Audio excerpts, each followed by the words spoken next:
Graça e paz, amados irmãos e amigos. Estamos de volta para mais uma semana.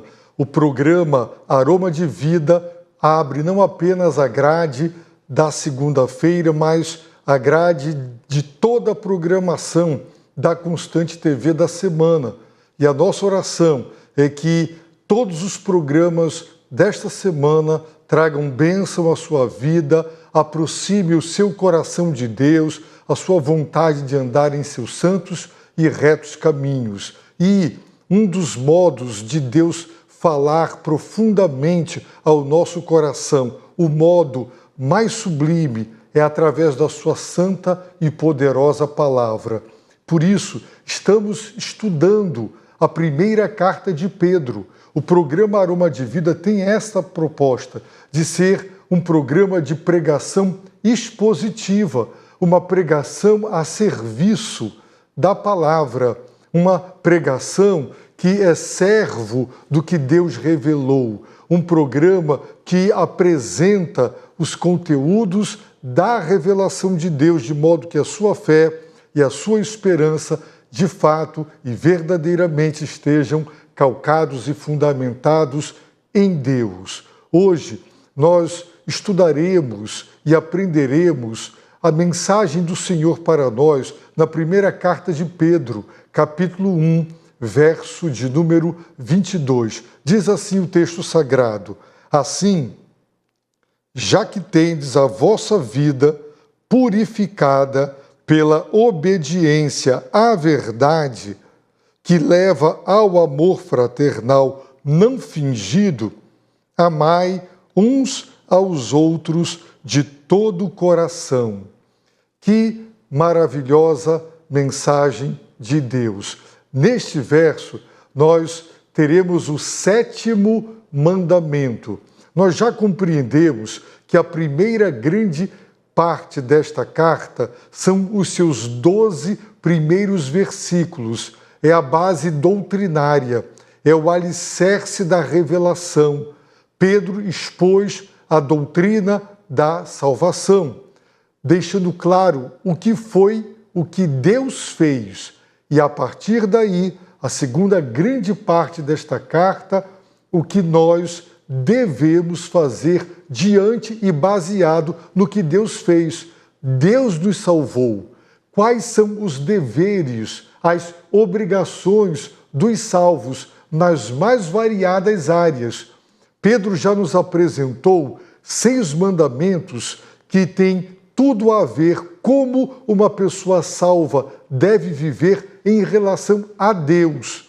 Veremos hoje que neste versículo 22, o 7º mandamento tem a ver com o nosso relacionamento com os outros irmãos, as outras irmãs, com a comunidade cristã, com a igreja, sem usar o termo igreja, mas falando dela todo o tempo todo, porque a igreja é constituída dos salvos, daqueles que se converteram, daqueles que pela graça foram regenerados, daqueles que, por terem sido regenerados, se tornaram filhos de Deus e, por serem filhos de Deus, são irmãos, irmãos na fé.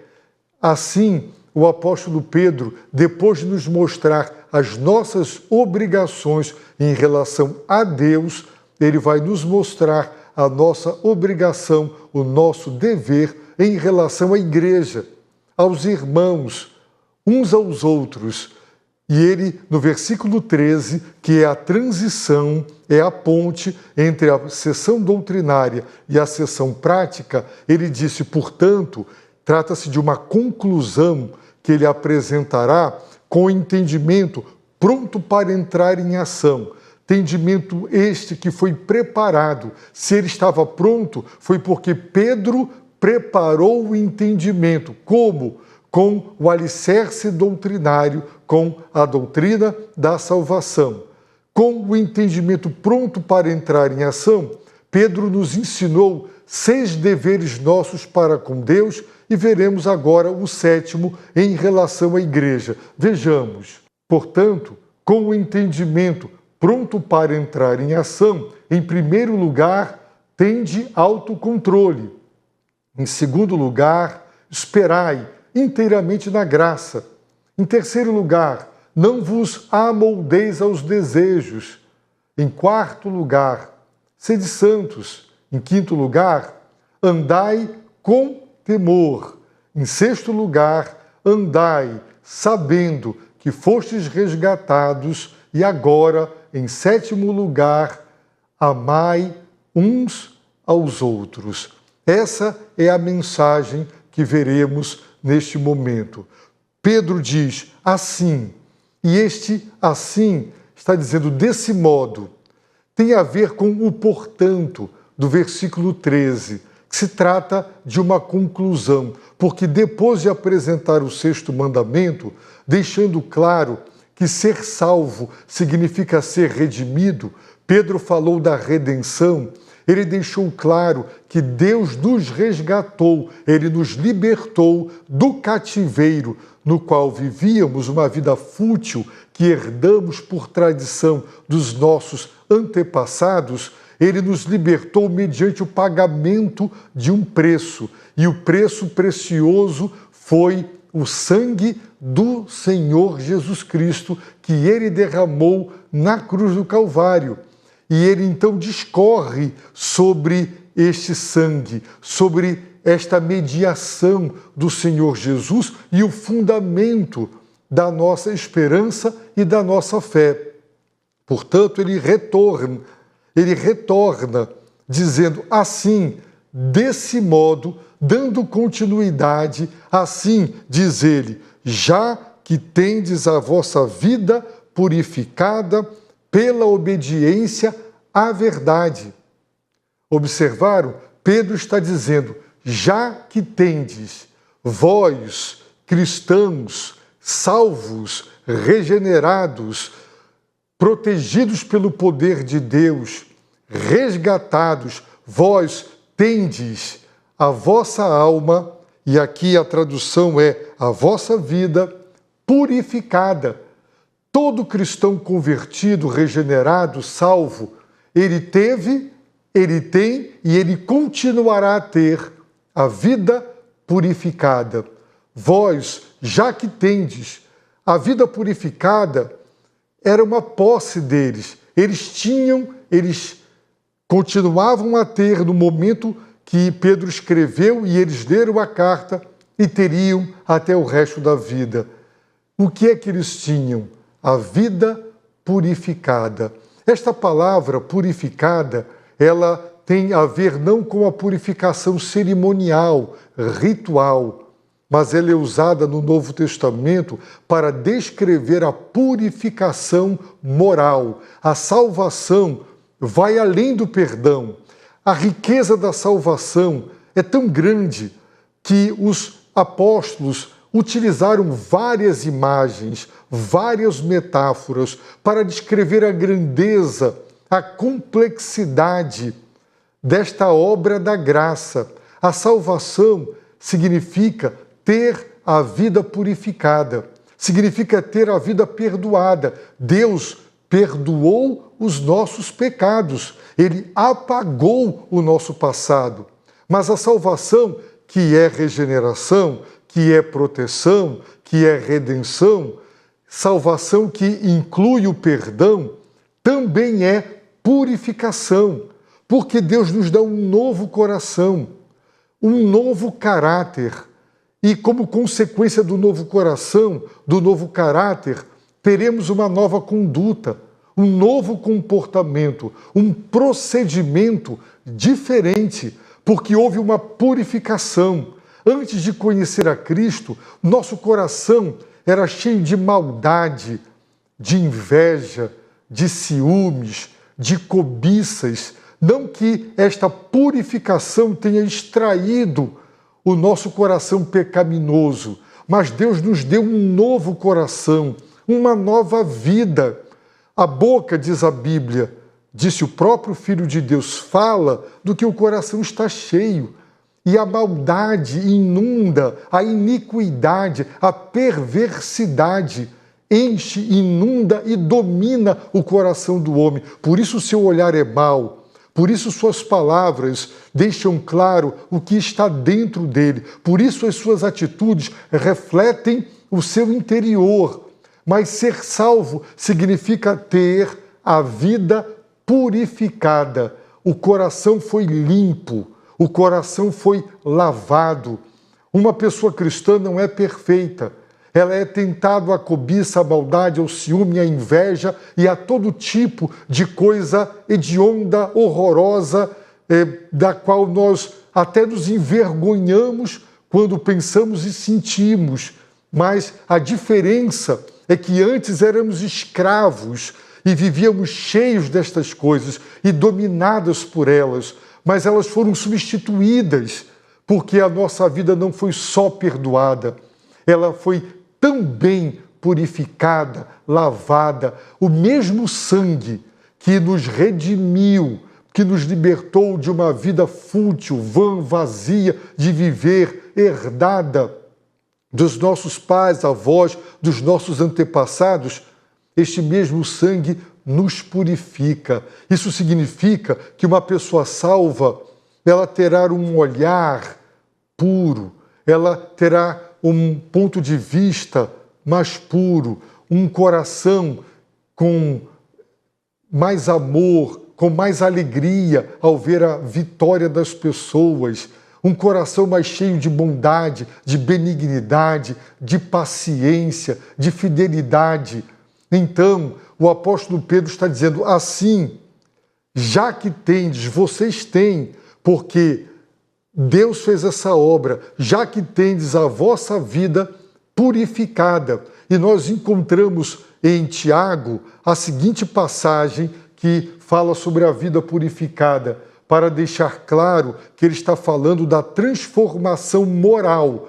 Tiago diz: achegai-vos a Deus, e ele se achegará a vós.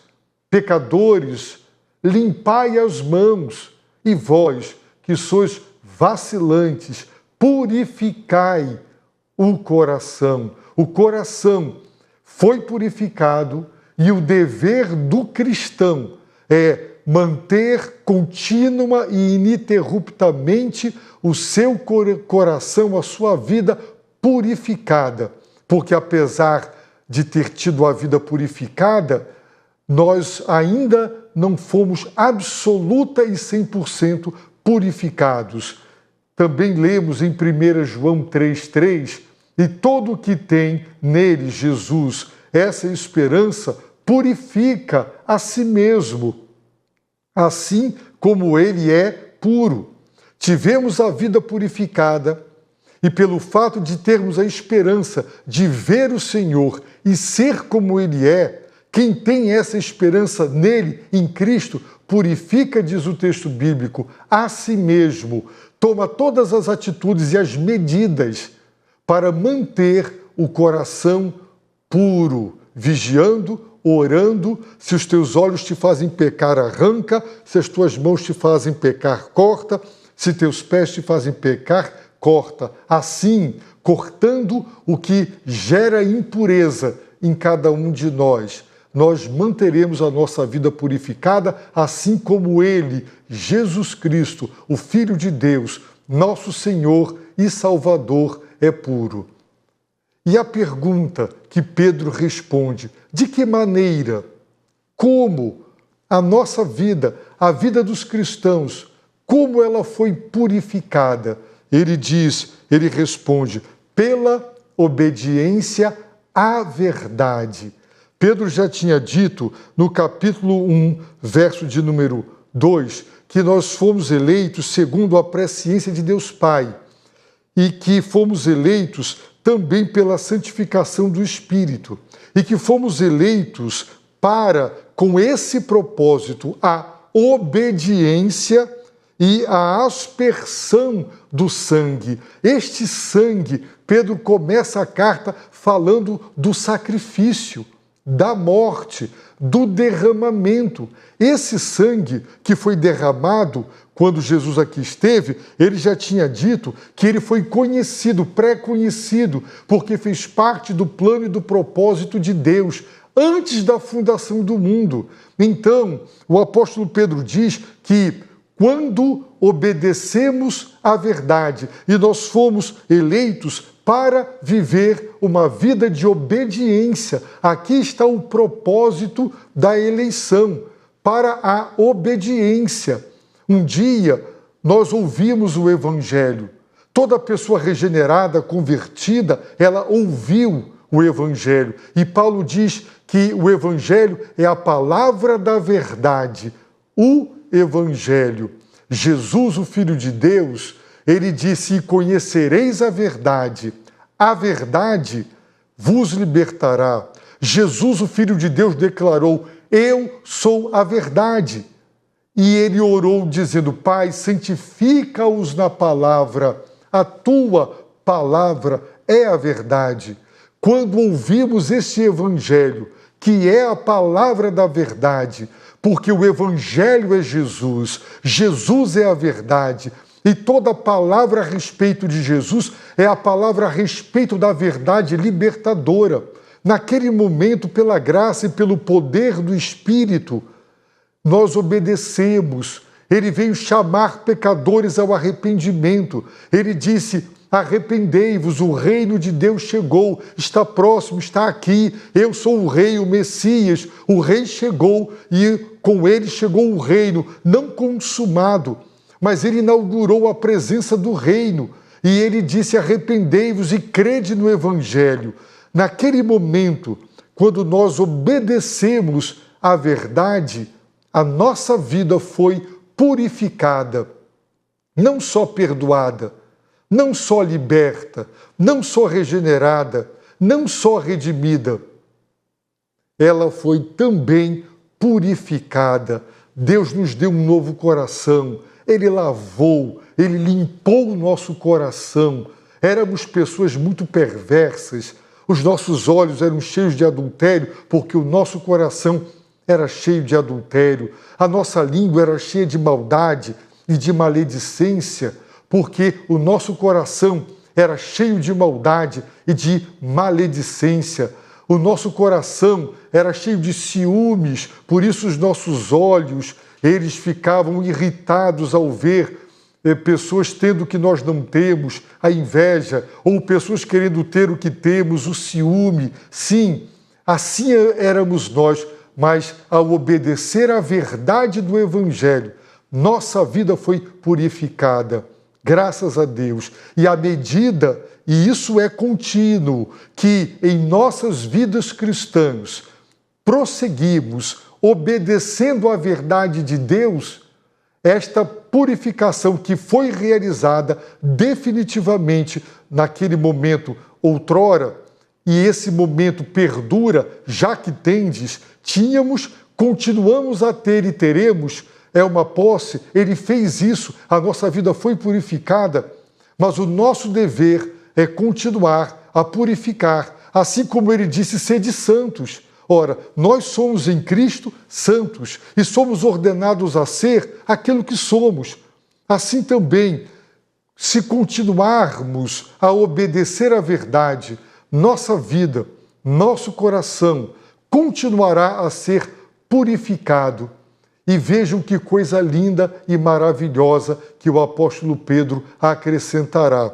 Ele diz que a vida purificada pela obediência à verdade leva ao amor fraternal, leva para o amor fraternal. Que coisa linda! Deus não só limpou do que não prestava, mas quando uma vida é purificada pela obediência à verdade, essa vida purificada, esta purificação pela verdade, leva, conduz ao amor fraternal, enche o nosso coração de afeto sincero, de amizade leal, de amizade fiel, de vontade realmente de amar as pessoas. Portanto, a vida purificada, conduzida ao amor fraternal, ela foi divinamente capacitada para amar. Portanto, e diante dessa obra, Pedro apresenta o 7º mandamento. Ele ordena: amai uns aos outros. Mas ele disse que a vida purificada pela obediência à verdade leva ao amor fraternal não fingido. E pode parecer uma contradição, porque se é amor genuíno, não pode ser fingido. E se Pedro disse que leva ao amor fraternal não fingido, ele está dizendo que é aquele amor fake, é aquele amor falso, é aquele amor das pessoas que dão tapinha nas costas: eu te amo, eu te quero muito bem, elogios, afagos, bajulações, amor de palavras, eu te amo, conte comigo. Mas quando chega a hora de realmente ter atitudes que demonstram e que comprovam que o amor fraternal está ali presente, sincero, que não é falso, que não é hipócrita, então as pessoas negam-se a ajudar a ter atitudes de amor. Sabemos que tem pessoas que têm muitas palavras de amor e são capazes de convencer os outros, mas você não percebe atitudes de amor. E Pedro está dizendo que quando a vida é purificada pela obediência à verdade, então essa obediência à verdade leva ao amor fraternal verdadeiro, genuíno, sem hipocrisia, sem máscaras. É o amor que é demonstrado concretamente através das atitudes. Ora, diante desta capacitação divina, qual deve ser o dever de todo cristão? Ele apresenta o mandamento. O verbo está no tempo presente e na língua grega o tempo presente equivale ao gerúndio em português, porque dá a ideia de continuidade, de algo que é ininterrupto, e também está no modo imperativo, é uma ordem. Ele está dizendo amai, é uma ordem, amai e continuai amando ininterruptamente, amai uns aos outros. Aqui Pedro começa a falar da igreja. Até agora ele não falou da igreja, ele não está usando o termo igreja, mas depois de apresentar 6 mandamentos para com o Pai como consequência da salvação, agora ele apresenta um mandamento que tem a ver com os nossos relacionamentos. Agora lembremos do contexto desta carta. Os cristãos para os quais Pedro escreveu viveram num contexto bem parecido com o nosso. Por quê? Porque eles estavam sendo perseguidos, não pelo Estado, pelas instituições ou pelas autoridades, mas pelos seus colegas, pelos seus conterrâneos, pelos seus contemporâneos, pelos seus parentes, pelos seus amigos, pelos seus vizinhos. A sociedade, de modo geral, rejeitava, desprezava, caluniava, difamava os cristãos. E eles estavam sofrendo essa rejeição social. Ora, o que é que nós aprendemos aqui? Em primeiro lugar, toda pessoa salva, regenerada, redimida, ela não vai se isolar. Cristo sim, igreja sim. Tem gente que diz: eu não preciso da igreja, eu posso orar e viver a minha vida independentemente da igreja. Mas observem as cartas, o Novo Testamento, a palavra de Deus.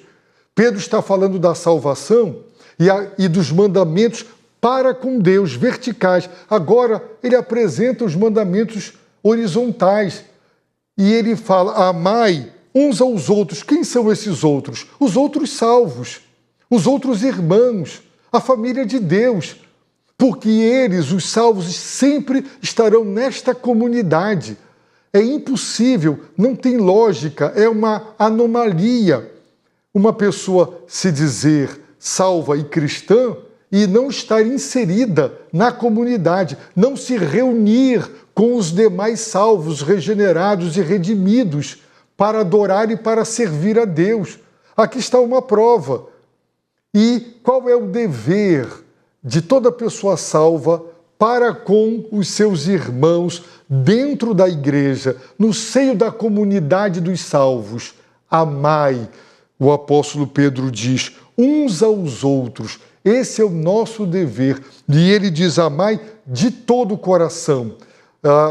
Esta versão, Almeida século XXI, ela omitiu a palavra amai ardentemente. Ela colocou o termo todo coração, porque Pedro diz amai de coração. E ao dizer amai de todo o coração, é para traduzir a ênfase, porque há uma palavra grega não traduzida dizendo amai fervorosamente, ardentemente. Não apenas amai, mas seja um amor que ferve, um amor fervoroso, um amor ardente, um amor intenso. É isso que Deus espera, é isso que Deus ordena, é isso que Deus quer dos cristãos. E que tristeza ver irmãos, igrejas onde tem pessoas que não se gostam, não se falam, não se ajudam, não têm atitudes de amor. Isso é uma tristeza, uma anomalia, é algo que contraria a palavra de Deus. E nós sabemos que Pedro está em sintonia, porque ele ouviu Jesus dizer. Vejamos o que Jesus disse no Evangelho de João. Jesus disse, eu vos dou um novo mandamento, que vos ameis uns aos outros, assim como eu vos amei, que também vos ameis uns aos outros. Em 1 João 3,23, o mesmo apóstolo João diz, ora, seu mandamento é este, que creiamos no nome de seu Filho Jesus Cristo e amemos uns aos outros, assim como ele nos ordenou. Naquela época, os cristãos reuniam-se em casas. As igrejas eram pequenas, elas se reuniam em várias casas. Hoje, as igrejas têm propriedade, grandes salões de culto, onde cabem centenas e milhares de pessoas, e a vida é muito corrida, é muito dinâmica, as pessoas trabalham, têm família, têm estudos, e muitas vezes chegam no domingo, quase que na hora do culto começar, olham as nucas dos irmãos, acaba o culto, vão embora, ninguém tem nada a ver com ela e ela não tem nada a ver com ninguém. Ora, isso foge, e foge muito do que Deus espera. Deus espera que os salvos estejam integrados na igreja, que eles conheçam seus irmãos, que ele ame seus irmãos ardente, fervorosamente, de todo o coração, de modo que nós nos ajudemos, nos socorramos mutuamente, que nós nos perdoemos, porque onde tem pouco perdão ou onde não há perdão, é porque não há amor, porque a fonte do perdão é o amor, a força para o perdão é o amor. Para perdoar quem nos feriu, para perdoar quem nos magoou, só a presença de um amor ardente e fervoroso para com nossos irmãos em Cristo é que nos capacitará a perdoar, a buscar a reconciliação. Só a força do amor vence o orgulho. Muitos irmãos que estão desunidos, divididos, brigados, desentendidos, até gostariam de reatar. Já perdoaram no coração, mas o orgulho não permite dar o passo na direção do outro para a reconciliação, que pressupõe a admissão do erro. Como é difícil o ser humano dizer, eu errei, me perdoa. Mas, se esse mandamento, se essa ordem for obedecida, então conseguiremos.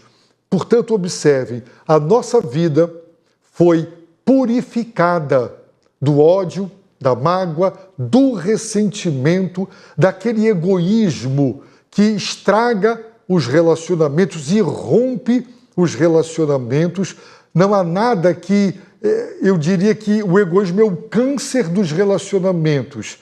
São pessoas que querem ser servidas e que tudo tem que ser exatamente como elas querem e bem entendem. Pois é, a vida, a conversão, a salvação trouxe a purificação da vida, desse egoísmo centralizador, desta soberba que nos impede de ir na direção do outro para reconhecer nossos erros e pedir perdão.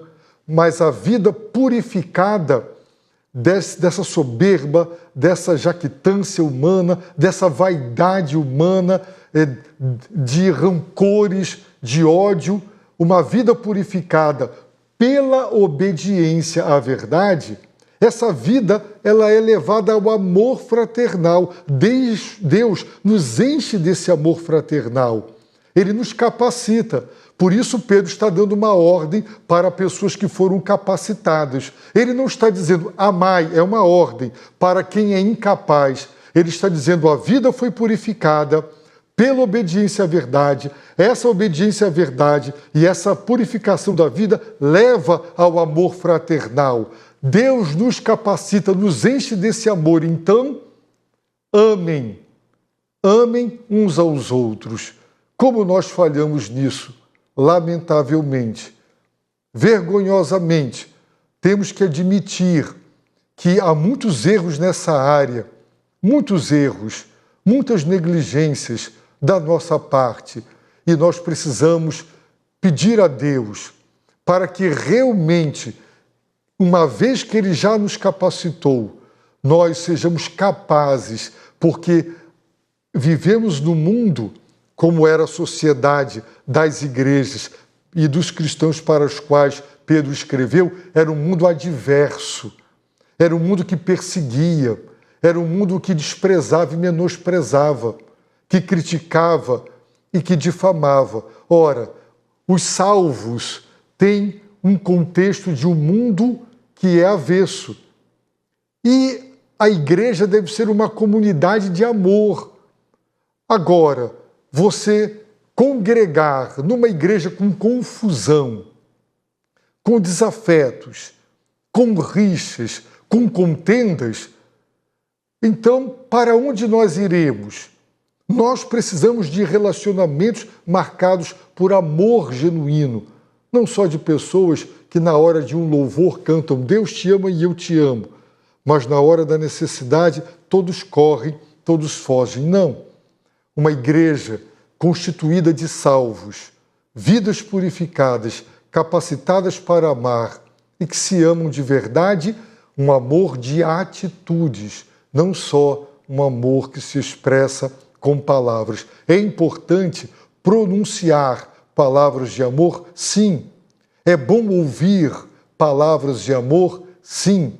Mas o amor fraternal não fingido é o amor que se revela pelas atitudes. Então, amai-vos uns aos outros de todo coração. Amai-vos uns aos outros ardente, fervorosamente, de todo o coração.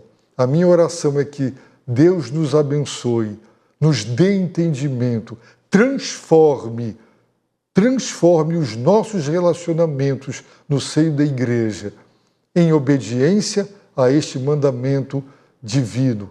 Amai uns aos outros como Jesus nos amou. Que Ele te abençoe, rica e abundantemente.